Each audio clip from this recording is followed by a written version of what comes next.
ወንድሜ አቡበከር በእናንተ መካከል እንድገኝ በር የከፈተልኝ ወንድሜ አቡበከር በጣም ላመሰግነው እወዳለሁ።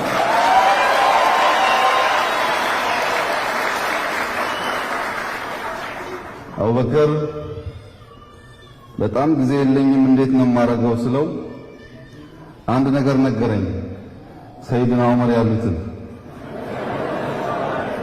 ማታ እንዳልተኛ የህዝቦች አማና አለብኝ፣ ቀን እንዳልተኛ የእናንተ ሥራ አለብኝ ብለው ነበር።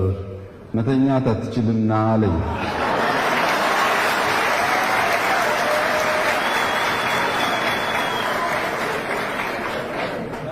ከዛ አቡበከርና ነገር አልኩት።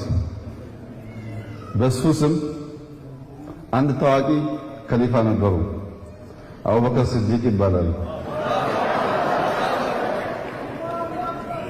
ከሳቸው አስተምሮ ዋናው አንኳር የሁላችን ልብ የሚገዛው ካሳመርኩኝ አግዙኝ፣ ከሳት ካበላሸው አርሙኝ አቃኑኝ የሚለው ነው።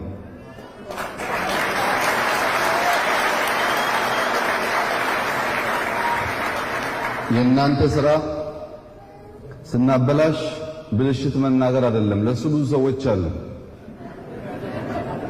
የእናንተ ሥራ ስናበላሽ እንደ ሙስሊም በመስጠት በፍቅር ማቃናት ነው። የእናንተ ሥራ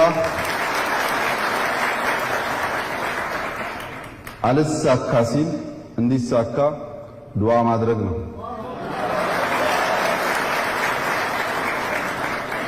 ኢትዮጵያ ውስጥ ብዙ ነገር ፈር ለቋል፣ መስመር ለቋል። ጠንካራ ዱዓ ያስፈልጋል።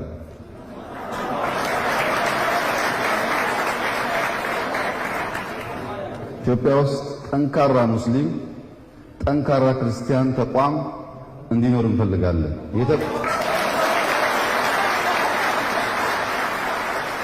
የተበተነ ሙስሊም አንፈልግም። ሙስሊም አንድ ነው፣ እሱም ጠንካራ ነው።